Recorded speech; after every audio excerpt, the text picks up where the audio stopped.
It's time now for the political analysis of Fromm and Fuller. Al Fromm, former political advisor to President Bill Clinton, and Craig Fuller, former political advisor to both Presidents Ronald Reagan and George H.W. Bush. Good morning, all. It's been an interesting week as we begin to hear a little bit more about President-elect foreign affairs policies. They include the acquisition of Greenland, the renaming of the Gulf of America, making Canada the 51st state of the Union, retaking the Panama Canal. Does America need to take this seriously? Does the world need to take this seriously? I want to answer that, but I do want to start as a native Californian expressing my thoughts and prayers for our friends out in California who are suffering these historic and horrific fires. I grew up out in one of the areas where if the fires are burning. I went to college at UCLA near where the fires are burning, and Diane and I were out there for the holidays. So it really is horrific, and it's clearly reaching historic proportions.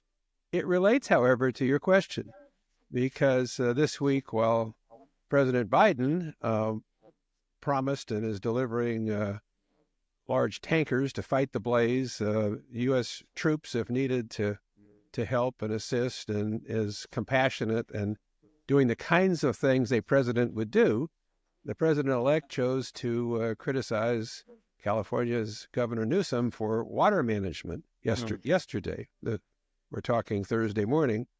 That prompted overnight experts in water management in California to claim that has nothing to do with fighting these fires. The reservoirs are full. If you fly in and out, you see more water there than you've seen in decades, frankly. So, given the opportunity to be presidential, the president-elect has chosen to, circle to the bottom of the barrel of political blame. And I fear that's what we're in for. When it comes to these proposals, I kind of, as a New Year's resolution, decided to just set them aside until after January 20th when he's president, and then find out what is actually doable. But, he insists on doing things that seem in a way preposterous, and he drags Republicans who suddenly get their, 15 minutes or maybe 15 seconds of fame onto television to find a rationale for why we should take over Greenland. Yeah. Greenland, an island that's 3 times larger than the state of Texas, with about as many people living on it as we have in Talbot County.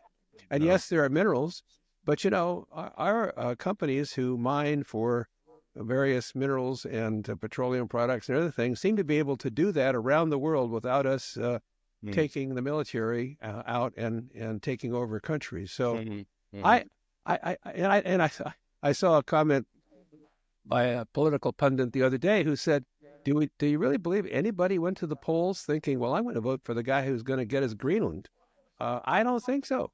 And so I think Trump is reducing his ability to be even believable by some of these things. The Gulf of Mexico has been the Gulf of Mexico on maps for something like 400 years. There's a whole process for naming things, and I guess maybe there's a way that the United States could claim it was, a Gulf by another name, but the rest of the world is going to laugh and not recognize it. So I just don't think this is serious. And those who rush to try to figure out a rationale for it, I say, sit down, take a break. There's serious work that has to be done. Yeah. These margins in the House and Senate are razor thin. It was particularly interesting that Trump went to meet with the Senate yesterday and Wednesday of this week to try to bring them together to support what he calls a beautiful bill, whatever the heck that means. They're all printed on the same paper. They look the same, but a beautiful bill that would accomplish all the things he wants to accomplish. And he was told by the Senate leader, a Republican, John Thune, perhaps we need 2 bills, to which he apparently said, well, 1, 2, I can go either way, but, let's get it done. Right. And the Republican senators emerging from the meeting said, we don't really have a very clear idea of what he wants to do. That's what a transition is supposed to be about. coming up with a strategy, laying the groundwork, bringing your party members together. I just, I think we're going to get to January 20th, and some of these ideas will just appropriately float away. Others will be rejected, and hopefully we'll get to some of the serious things the country faces. We're doing this on Thursday morning, and this is the National Day of Mourning for President Jimmy Carter.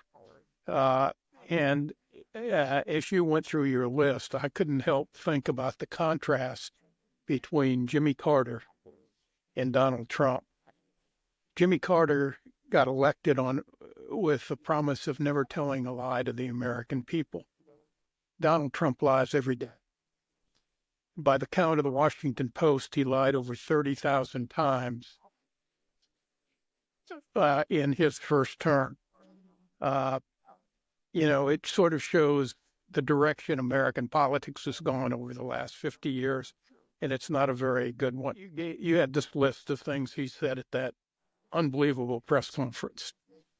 And will he do all of it? Probably not. Probably won't be able to do much of it. Some of it he'll be able to do. But should we take him seriously? Absolutely.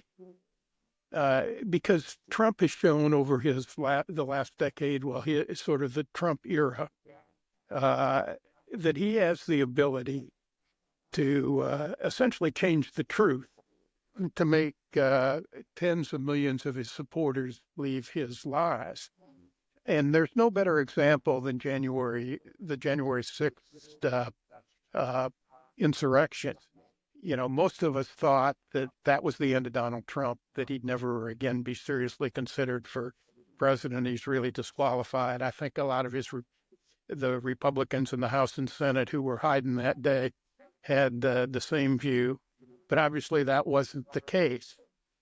With a constant campaign by Trump and a lot of help from some of his social media and media allies, they've convinced tens of millions of people that the rioters were peaceful protesters.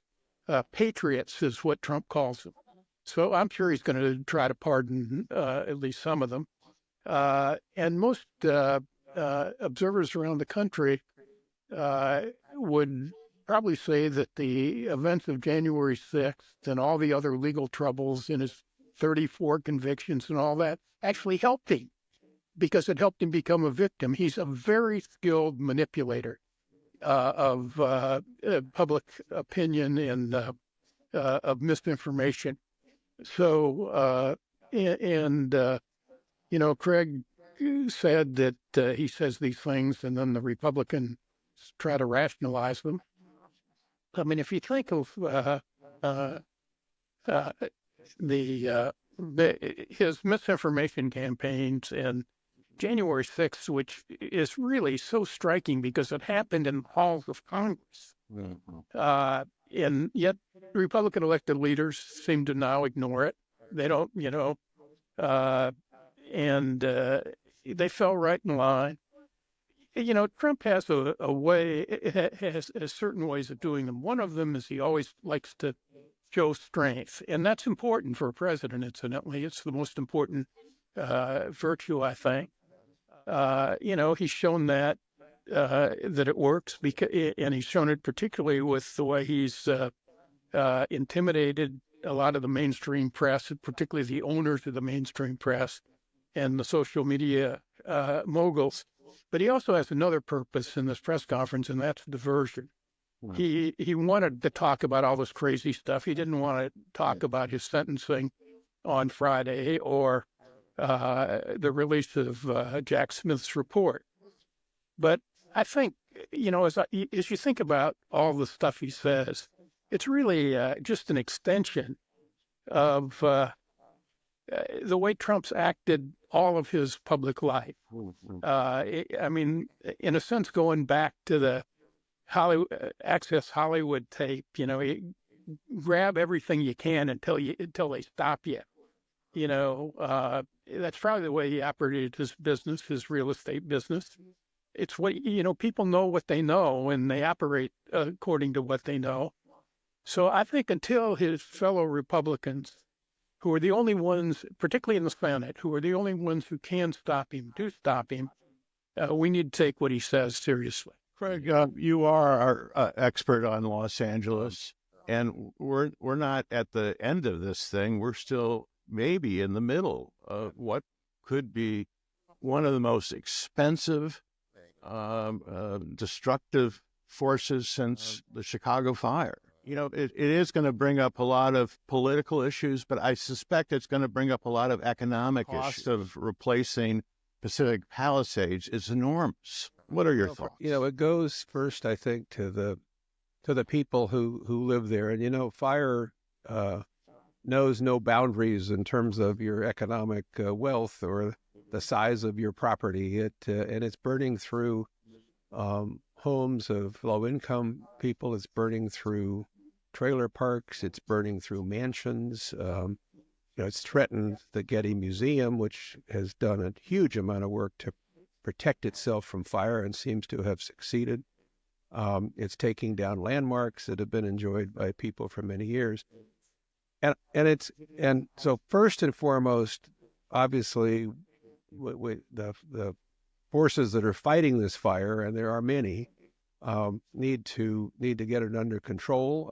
The Santa Ana winds are a factor, and they're referred to often. And they're powerful and they're dry. This time, they're literally sweeping flames and embers down the mountainside towards the coast, and thus you're seeing fire, you know, work down a mountain to a lower level, which is unusual. So it's a horrific thing to be fought. I'd single out Governor DeSantis, interestingly enough, who's sitting in Florida, who has had some issues with Governor Newsom. His only comment was, in a situation like this, we all come together, and he pledged support from Florida wherever it could be used. So there is a coming together, and you're hearing that in the voices of people in Southern California. You know, you mentioned the economic issues. This I think is going to be much larger than people might realize, because insurance companies have been withdrawing from the area because the risk is too high. And this has been going on for the last few years.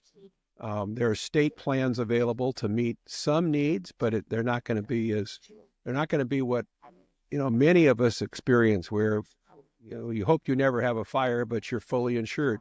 There's a lot of people there that are grossly underinsured and perhaps not even insured at all. And they're going to have lost everything.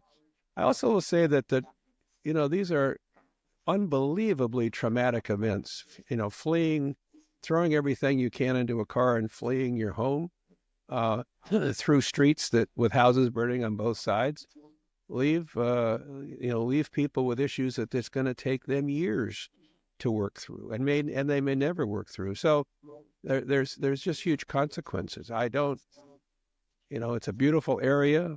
You can't blame people for putting as many residences as they possibly can into these beautiful areas, but clearly a lot of work needs to be done to figure out how to keep them safer.